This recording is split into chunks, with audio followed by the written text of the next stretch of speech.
আজকের এই সাংবাদিক বৈঠক রাজ্য সরকারের খাদ্য দপ্তর এবং কৃষি এবং কৃষক কল্যাণ দপ্তরের উদ্যোগে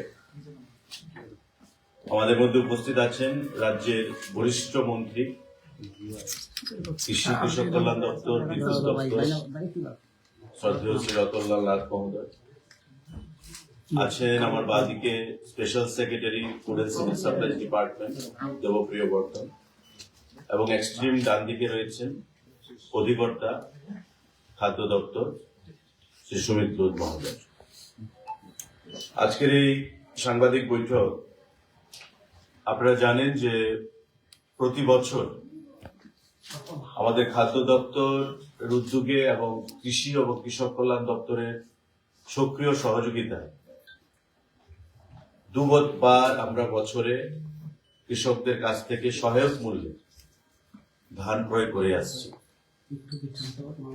এবং আমাদের সরকার গঠিত হওয়ার পর নির্বাচনী আমাদের প্রতিশ্রুতি অনুযায়ী প্রতি বছর আমরা এই ধান ক্রয় দুবার করে আসছি। এবারও মরশুমে আমাদের সরকার আমরা সিদ্ধান্ত গ্রহণ করেছি, মাননীয় মুখ্যমন্ত্রী পৌরোহিত্যে আমাদের মিটিং অনুষ্ঠিত হয়েছে, এবং এবারকার মরশুমে আমরা 18,000 এমটি ধান লক্ষ্যমাত্রা রেখেছি আমরা ক্রয় করব কৃষকদের কাছ থেকে। আগামী 28শে জানুয়ারি এবারকার মরশুমের ধান ক্রয় করা শুরু হবে, এবং তার শুরুয়াত করব আমরা উত্তর জেলা থেকে, ধর্মনগর থেকে। সেটা মাননীয় কৃষিমন্ত্রী এবং আমি আমার উপস্থিতিতে সারা রাজ্যের কৃষি দপ্তর, খাদ্য দপ্তরের আধিকারিকদের সঙ্গে আলোচনা ক্রমে আমরা নির্ধারণ করেছি যে আগামী 28শে জানুয়ারি থেকে এবারকার মরশুমের যে ধান ক্রয় সেটা আমরা উত্তর জেলার ধর্মনগর থেকে শুরুয়াত করব। আমি আলোচনার পর মাননীয় কৃষিমন্ত্রী আলোচনা রাখবেন। এবারকার মরশুমে যেটা ধান আমরা ক্রয় করব, আপনারা জানেন যে 23 টাকা এমএসপি ছিল, সেটা বৃদ্ধি করা হয়েছে 23 টাকা 69 পয়সা এবারকার এমএসপি। এবং এখন পর্যন্ত আমাদের সরকার গঠিত হওয়ার পর থেকে যে পরিমাণ ধান আমরা ক্রয় করেছি তার পরিমাণটা হচ্ছে 2,44,303 মেট্রিক টন। 2,44,303.795 মেট্রিক টন ধান আমরা এখন পর্যন্ত সর্বসাকুল্যে ক্রয় করতে আমরা পেরেছি। টোটাল ফার্মার কৃষক তাতে উপকৃত হয়েছেন 1,25,454 জন। 1,25,454 জন কৃষক তাতে উপকৃত হয়েছেন এই ডাইরেক্টলি প্যাডি প্রকিউরমেন্ট থেকে। এবং টোটাল যে এমএসপি অর্থরাশি আমরা প্রদান করেছি রাজ্যের কৃষককে, সেটা হচ্ছে 489.71 লক্ষ টাকা, কোটি টাকা। 489.71 কোটি, অর্থাৎ 489,71 লক্ষ টাকা আমরা কৃষকদেরকে প্রদান করতে পেরেছি। এটা একটা বিশাল অঙ্ক, যেটা গ্রামীণ অর্থনীতিকে স্ফীত করেছে। একটা সময় ছিল যখন ত্রিপুরা রাজ্যের কৃষকরা ফসল উৎপাদনে তাদের যে অনীহা সেটা প্রকাশ্যে চলে এসেছিল। তদানীন্তন সরকার কি বলেছিল যে কেন্দ্রীয় সরকার ধান ক্রয় করছে না। কেন্দ্রীয় সরকার কি বলেছিল যে রাজ্য সরকারকে ধান ক্রয় করতে হবে, কেন্দ্রীয় সরকার টাকাটা রিইম্বার্স করবে, ফেরত দেবে, কিন্তু সরকারকে সিদ্ধান্ত নিতে হবে।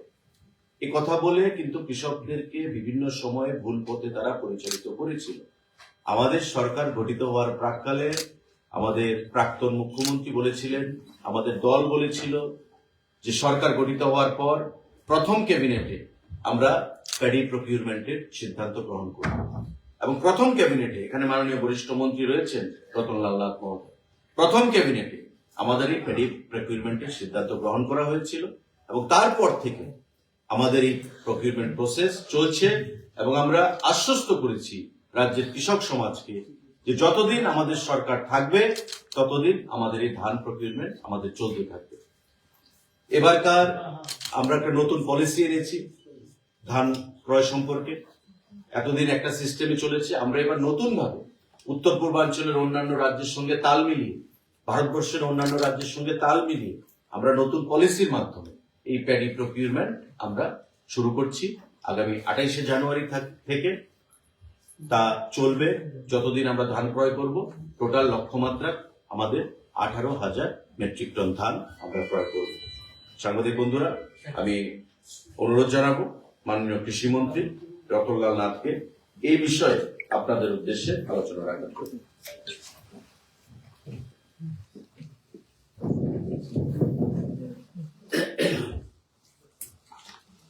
মাননীয় খাদ্যমন্ত্রী, আমরা প্যাডি প্রকিউরমেন্ট কিভাবে করব, কত করব ডিটেইল বলেছে। আমরা এই যে সিদ্ধান্তটা, যেটা মাননীয় মন্ত্রী বললেন যে প্রথম ক্যাবিনেট আমাদের সিদ্ধান্ত হয়েছে, কেন নেওয়া হচ্ছে? কৃষকদের আয় যাতে ডাবল বা তার বেশিও হয়, সেই জন্য কিন্তু আমরা এই সিদ্ধান্ত গ্রহণ করেছিলাম। 15-16 ভিত্তি বছরে কৃষকদের আয় ছিল 6,580 টাকা। আজকের দিনে কৃষকদের ধীরে ধীরে এটা বাড়তে বাড়তে 18-19 8,982, 20-21 11,096 এবং সর্বশেষ যে সমীক্ষা 13,590 টাকা কৃষকদের মাসিক আয়। এই সিদ্ধান্তের মূল উদ্দেশ্য হলো একদিকে কৃষকের আয় বৃদ্ধি করা, সাথে সাথে রাজ্যের উৎপাদন বৃদ্ধি করা। একটা রাজ্যের একটু, গতকাল আমরা 15 রাজ্যের মর্যাদা আমরা এই দিনটি আমরা পালন করেছি। জিএসডিপি অর্থাৎ একটা রাজ্যের উন্নয়নটা কিভাবে হয়েছে, কি হয়েছে, কিভাবে অ্যাসেসমেন্ট করবে? কয়েকটা রাস্তাঘাট, কিছু বিল্ডিং, এটা তো না। টোটাল কি GSDP, gross state domestic product কি? 17-18-তে আমাদের সরকার আসার আগে রাজ্যের জিএসডিপি ছিল 43,716 কোটি, আর গত বছর রাজ্যের জিএসডিপি হলো 89,687। আজকের দিনে 98,279 কোটি টাকা জিএসডিপি। এটা, এবং আমাদের প্ল্যান কি 2030-এ 1,64,000 কোটি আমাদের জিএসডিপির টার্গেট নেওয়া। এই যে আমাদের প্রধানমন্ত্রী বলছে এবং মুখ্যমন্ত্রী বলছে 2047 আমাদের টার্গেট 10,38,000 কোটি টাকা আমাদের জিএসডিপির প্ল্যানিং। এই নিয়ে আমরা এগোচ্ছি।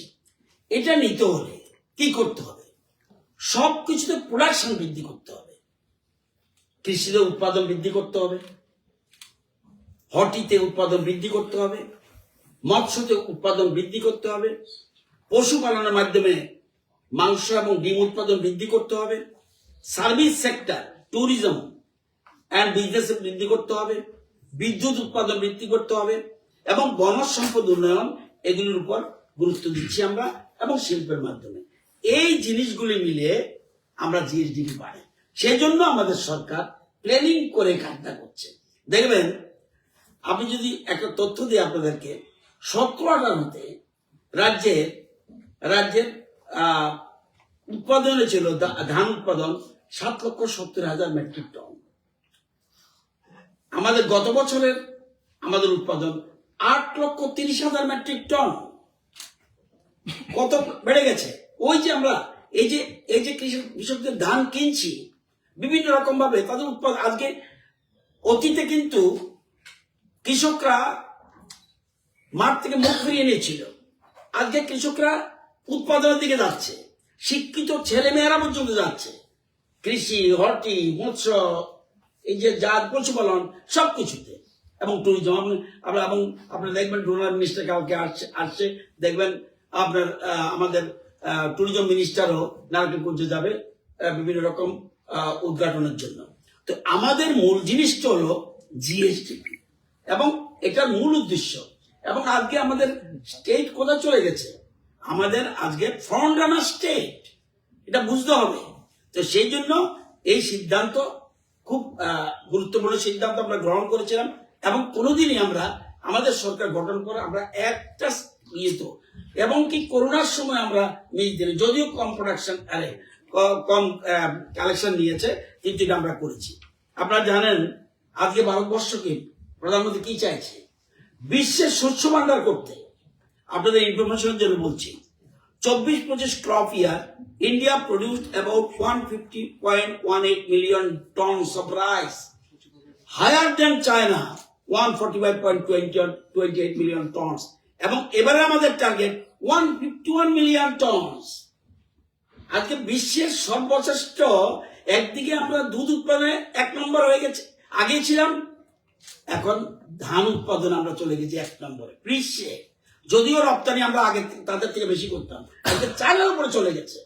আজকে সবকিছুতে কোথায়, এই জন্যই এই যে বলছে $5 ট্রিলিয়ন কথা বলছে, এইসব কারণে আজকে দেখছে যে প্রোডাকশন কিভাবে বৃদ্ধি করতে হয়, এই জন্য আমরা এই ধরনের সিদ্ধান্ত নিয়েছি। আজকে এই জায়গাটার জন্য মাননীয় কৃষি দপ্তর উৎপাদন করে, খাদ্য দপ্তর পারচেজ করে। এই যে জয়েন্টলি আমরা এগিয়ে নিয়ে যাচ্ছি আমাদের রাজ্যকে। ক্লিয়ার? কোনো কোশ্চেন এই বিষয়ে? স্যার 24-25 খাদ্য দপ্তর কত ধান ক্রয় করেছে? 24-25 আমাদের টোটাল ফার্স্ট ক্রপ, যেটা দুবার তো হয় বছরে, ফার্স্ট ক্রপে আমরা করেছিলাম 17,497.109 MT। সেকেন্ড ক্রপে আমরা করেছি 18,946.990 MT, মানে 17,500 প্রথম ক্রপে আর তারপরের ক্রপে 18,500 উপর, সিমিলারিটি আছে, মানে 18,000 18,500 এভারেজ। এই বছর কি কোনো বৃদ্ধি পাবে? এই বছর 18,000 18,000 টার্গেট নিয়েছে। কৃষিমন্ত্রীর কাছে মাননীয় একটা প্রশ্ন, এই ফিনান্স কমিশনের যে একটা অবজারভেশন ছিল যে ত্রিপুরাতে কৃষকরা মানে ক্রমশ মানে ক্ষেত থেকে সরে আসছে, এরকম একটা অবজারভেশন ফিনান্স কমিশনের ছিল, এটার কি কোনো আপডেট আছে? কোনো আপডেট না, এটা ছিল হ্যাঁ। যখন এখন লেফট ফ্রন্ট গভর্নমেন্ট যখন এই রাজ্যে ছিল, প্রচুর জায়গা ভ্যাকেন্ট ছিল, কৃষিমুখী হয়নি, মাঠমুখী হয়নি কৃষকরা। আজকে আপনি যাবেন প্রত্যেক জায়গায় আমাদের, আপনারা জানেন যে সাউথ গোমতী এবং সিপাহীজলা আমরা বর্তমানে আগের থেকেই আমরা ধান উৎপাদনে আমরা স্বয়ংসম্পূর্ণ। এবার আমাদের খোয়াই এবং ধলাইও ওই জায়গায় চলে যাচ্ছে। সাবের লেটেস্ট রিপোর্ট আসেনি, কিন্তু হিউজ এবার আরো বেশি ধান কেনার জন্য বলছে, অর্থাৎ প্রোডাকশন এত বেশি হয়েছে। তার মানে কেন, কৃষি দপ্তর এবং কেন্দ্রীয় সরকার রাজ্য সরকার মিলে সমস্ত রকম এই যে কৃষি যন্ত্রপাতি থেকে আমরা নিউ টেক বারবার আমরা আজকে কেন ভারতবর্ষ এই জায়গায় যাচ্ছে, যত নিউ টেকনোলজি সব গ্রহণ করছে ইন্ডিয়ান গভর্নমেন্ট এবং আমরা এগুলা অ্যাডপ্ট করছি। তো সুতরাং আমরা এখন মানুষকে কৃষিমুখী করতে পারছি, এটি আমাদের সার্থকতা। যদিও আমরা আবার অর্গানিক ফার্মিং এ যাচ্ছি, আমাদের ন্যাচারাল ফার্মিং এ যাচ্ছি, ওটা আছে, এরপরও আমাদের কিন্তু প্রোডাকশন বৃদ্ধি হচ্ছে।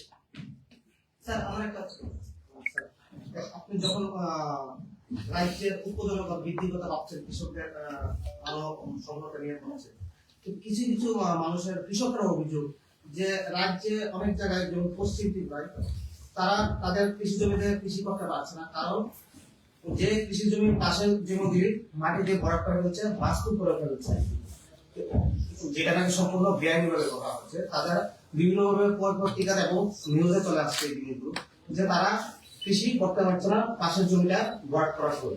তো সেই বেআইনিভাবে যারা করছে, এটি নিয়ে আপনারা কি ব্যবস্থা নেবেন? আমাদের মন্ত্রিসভায় ব্যাপারে আলোচনা হয়েছে। এটা একটা সমস্যা। একটা পরিবারে 3 ভাই থাকলে একটা বাড়ি ছিল আগে, এখন সে নতুন বাড়ি করতে যাচ্ছে। তার কৃষি জমির মধ্যে যেহেতু আর জায়গা নেই, সে করতে যাচ্ছে। এখানে বড় জটিল পরিস্থিতি। আমাদের রাজ্যে কৃষি জমির পরিমাণ কম, অনলি 24%, কিন্তু এর মধ্যে আমরা আধুনিক পদ্ধতিতে, এই জন্য আমরা হাইড্রোপনিক সিস্টেম পর্যন্ত আমরা কৃষিকাজ করতে যাচ্ছি।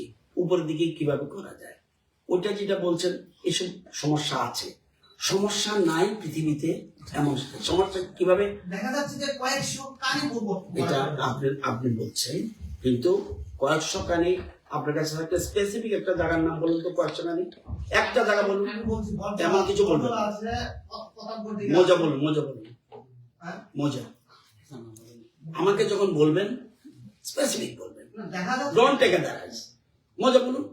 100 কানি একসাথে ভরে ফেলেছে, টোটাল আরে, এরিয়ার ভিতরে 100 কানি না একটা জায়গা আপনি বলছেন, আপনার এই কথার উপরে আমি যুক্তি থাকবো না, আমার বক্তব্য হলো সমস্যা আছে। আপনারা কয় ভাই ছিলেন? 3 ভাই যখন বাড়ি করবেন তখন কোথায় করবেন? বাড়িতে, আকাশে? এটা সমস্যা আছে, এটা বুঝতে হবে। আমরা আলোচনা করেছি এই জিনিসগুলি, আমরা চেষ্টা করছি, সেই জন্যই ওদের সমস্যাটা দেখতে হবে। বেআইনি ভাবে আমরা অ্যাকশন নিচ্ছে, কিছু কিছু ক্ষেত্রে যখন সম্পূর্ণ বেআইনি চান্সেন, আবার হিউম্যানিটি দেখতে হবে। ওর জায়গায় বাড়ি করবে, হ্যাঁ, এখন যদি দেখা যায়, ঠিক আপনার কথা ঠিক, যদি দেখা যায় 50 কানি 100 কানি করে ফেলছে, সেই জায়গায় সরকার স্টেপ নিচ্ছে, এটা নিচ্ছে নিশ্চয়ই। মাননীয় মন্ত্রী যেটা বললেন যে আলোচনা হয়েছে ক্যাবিনেটে বিস্তারিত ভাবে মুখ্যমন্ত্রী পৌরোহিত্যে, এটাকে যারা এমন করছে তাদের বিরুদ্ধে ফাইনও হচ্ছে, কারণ এমনিতে কেউ যদি পারমিশন না নিয়ে সেখানে বাস্তু করে ফেলে নাল জমিকে, তার বিরুদ্ধে ফাইন হচ্ছে, অ্যাকশন নেওয়া হচ্ছে। আর আমি সাংবাদিক বন্ধুদের আবার বলবো, ফিগারটা একটু আপনারা নেবেন কাইন্ডলি। টোটাল প্যাডি এখন পর্যন্ত আমরা ক্রয় করেছি 2,44,303 এমটি, আমাদের সরকার আসার পর থেকে 2,44,303 এমটি। কৃষকের সংখ্যা যারা বেনিফিটেড হয়েছে 1,25,454 জন, বিরাট সংখ্যক, 1,25,454 জন। টোটাল টাকা, টোটাল যে অর্থরাশি কৃষকদের কাছে আমরা দিতে পেরেছি প্যাডি প্রকিউরমেন্টের মাধ্যমে 489 কোটি 71 লক্ষ টাকা, 489 কোটি 71 লক্ষ টাকা এখন পর্যন্ত আমরা কৃষকদেরকে দিতে পেরেছি। আর এবারকার এমএসপি হচ্ছে মানে পার কেজি 23 টাকা 69 পয়সা, এটাও টাকা বেড়েছে, এটাও 23 টাকা ছিল, 69 পয়সা আরো বৃদ্ধি পেয়েছে। একদম শুরুতে কত ছিল? শুরুতে ছিল আমাদের 17 টাকা 50 পয়সা, দেখুন 17 টাকা 50 পয়সা, আজকে 23 টাকা 69 পয়সা। তো প্রধানমন্ত্রী যেটা বলেন যে কৃষকরা হচ্ছে লক্ষ্মী, অন্নদাতা, কৃষকের আয় দ্বিগুণ করতে হবে, এই যে লক্ষ্যমাত্রা আমাদের রাজ্যে কিন্তু বিগত দিনে ছিল না। শুধু একটাই কথা, কেন্দ্রীয় সরকার তুলছে, ক্রয় করছে না। এবং গত কয়েকদিন আগে অ্যাসেম্বলি সেশনে আপনারা দেখেছেন বিরোধী দল নেতা উনিও বলেছেন যে না, এটা সরকারের উপর দোষ চাপাতে চাইছে। এবং খাদ্যমন্ত্রী হিসাবে আমি দপ্তরের ডকুমেন্ট দিয়ে এটা প্রমাণিত হয়েছে এবং উনিও সেটা স্বীকার করেছেন যে আগের সরকার তাদেরকে ভুল বুঝিয়ে কৃষক সমাজের মাধ্যমে বা কৃষক যে তাদের সংগঠন কৃষক সভার মাধ্যমে মানুষকে ভুল বোঝাতো, কৃষক সভাকে ভুল বোঝাতো, রাজ্যের কৃষকদেরকে ভুল বোঝাতো। কিন্তু আমাদের সরকার আসার পর এক ফার্স্ট ক্যাবিনেটে, মাননীয় মন্ত্রী তখন শিক্ষা দপ্তরে ছিলেন, ফার্স্ট ক্যাবিনেটে এই প্যাডি প্রকিউরমেন্ট এবং আমাদের আগরতলা বিমানবন্দরকে মহারাজা বিদ্যুৎ প্রভুর নামে উৎসর্গ করা, এই দুটো গুরুত্বপূর্ণ সিদ্ধান্ত আমরা গ্রহণ করেছিলাম। যতদিন সরকার থাকবে প্যাডি প্রকিউরমেন্ট আমাদের কন্টিনিউ থাকবে। যদি এডিসি আমরা যে প্রো ফার্মা, এটা বুঝেছেন তো, আমরা যদি পারলাম কিনতে, একটা সাধারণ কথা শুধু, আমরাও গভর্নমেন্ট, তারাও গভর্নমেন্টে ছিল, সরকার, আমাদের সরকার যদি পারচেজ করতে পারে, আগের সরকার 7 বছর আগে কেন পারচেজ করতে পারলো না? এতে বোঝা যায় তাদের কৃষকদের প্রতি তাদের দরদ কত ছিল। এডিসি ইলেকশনে যদি ইয়ে হয়, মানে ঘোষণা হয়, কোড অফ কন্ডাক্টের মধ্যে কি প্রসেসের মধ্যে কোনো অলরেডি অ্যানাউন্স কন্টিনিউয়াস প্রসেস আমরা অ্যানাউন্স করি দিয়েছি। তো রেট্রোস্পেক্টিভ মানে এডিসি ইলেকশন তো কবে ঘোষণা হবে এবং আমরা মিটিংও তো করে দিয়েছি। বাই দিস আমরা এই যে আমরা অলরেডি আজকে শুধু প্রেস না, এই প্রেস দেখুন প্রেসে ইনফরমেশন দেওয়া হয়েছে। প্রেসের আগেই food minister along with his officials already ডিডিএর সাথে কথা বলে, জনপ্রতিনিধির সাথে কথা বলে, প্রত্যেক জেলা পরিষদ, প্রত্যেক পঞ্চায়েত সমিতি এবং অফিসারদের সাথে এসডিএম সবাই কথা বলে কিন্তু সিদ্ধান্ত দিয়ে দিয়েছে। 28 যে করবে আগে দিয়ে দিয়েছে। আমরা প্রেসে শুধু দেইনি, প্রেসে শুধু আজকে প্রেস কনফারেন্সের মাধ্যমে টেকনিক্যাল ব্যাপার ছিল আমাদের, ওইগুলো সব সর্টেড আউট হয়েছে। গভর্নমেন্টের স্পোক্সপারসন হিসেবে জিজ্ঞেস করছি, যে ত্রিপুরা মথার পক্ষ থেকে বলা হচ্ছিল যে সম্ভবত 18 এপ্রিল এডিসির মেয়াদ সম্পূর্ণ হচ্ছে, তো নির্দিষ্ট সময়ের মধ্যে নির্বাচন করা সংক্রান্ত বিষয়ে তারা সরকারের কাছে মুখ্যমন্ত্রীর কাছে দাবিও করেছেন। এই ক্ষেত্রে কোন রকমের অবস্থা কি গভর্নমেন্টের আছে কিছু? না, এখন পর্যন্ত নেই। যা হবে আমাদের নির্বাচন কমিশনের বিধি অনুসারে আইন মতো সবকিছু হবে। মাননীয় মুখ্যমন্ত্রী রয়েছেন, সে বিষয়ে আলোচনা করবেন। আজকে নির্বাচন সংক্রান্ত কোনো বিষয় না। যদি নির্বাচন সংক্রান্ত কোনো বিষয় আগামী দিনে আমাকে বলা হয় সরকারি মুখপাত্র হিসেবে বলার জন্য, নিশ্চয়ই আমরা আপনাদেরকে অনুরোধ। স্যার, আগামীকাল 3 দিনের সফরে আসছেন ডোনার মিনিস্টার, কি পরিকল্পনা রয়েছে বা কি কি প্রজেক্ট রয়েছে সেটা মাননীয় ডোনার মিনিস্টার শ্রী জ্যোতিরাদিত্য সিন্ধিয়া আগামীকালকে 3 দিনের রাজ্য সফরে আসছেন, এবং রাজ্য সফরে আসার পর উনি কিছু ডোনার স্পন্সার কিছু প্রজেক্টের শিলান্যাস করবেন। আসার পর মাননীয় মুখ্যমন্ত্রীর সঙ্গে মিটিং করবেন, বা মাননীয় মুখ্যমন্ত্রীকে সঙ্গে নিয়ে কয়েকটা জায়গায় ওনার ভিজিট রয়েছে। রবীন্দ্র ভবনে ওনার একটা কর্মসূচি রয়েছে উদ্বোধন। 24 তারিখ মাতার বাড়ি যাবেন আগামীকালকে, আবার মাতা ত্রিপুরা সুন্দরী মন্দিরে যাবেন। এবং আপনারা জানেন যে মাতা ত্রিপুরা সুন্দরী মন্দিরের বহুতল কার পার্কিং এর জন্য একটা অ্যালটমেন্ট বা অ্যালোকেশন ওনারা দিচ্ছেন ডোনার থেকে। তো হয়তো সেখানেও যাবেন, মন্দিরে পূজা সেখানে অর্চনা করবেন। আগামী পরশুদিন সকালবেলা উনি যাবেন কদমতলা কুর্তিতে, উত্তর জেলা। সেখানে আগরকে নিয়ে একটা ক্লাস্টার ম্যানেজমেন্টের উপর কিছু একটা ওনার শিলান্যাস রয়েছে।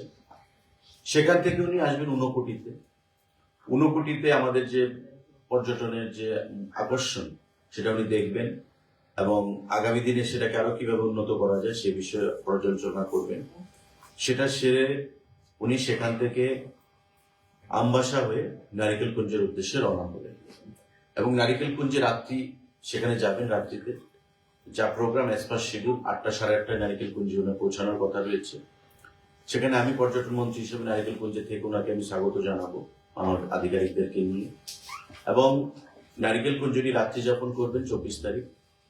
25 তারিখ সকালে নারিকেলকুঞ্জে আপনারা জানেন যে ডোনার আমাদেরকে মাতাবাড়ি সার্কিটকে নিয়ে কয়েকশো কোটি টাকার একটা অনুদান তারা দিয়েছেন। এই মাতাবাড়ি সার্কিটকে নিয়ে সেখানে বিভিন্ন প্রজেক্ট কম্পোনেন্ট রয়েছে, তার একটা শিলান্যাস কর্মসূচিতে উনি অংশগ্রহণ করবেন। মাননীয় মুখ্যমন্ত্রীও ভার্চুয়ালি থাকবেন আমাদের সঙ্গে কানেক্টেড আগরতলা থেকে, এবং ওনার সঙ্গে আমিও থাকবো। পাশাপাশি ডোনারের আধিকারিকরাও থাকবেন, আমাদের রাজ্য সরকারের আধিকারিকরাও থাকবেন।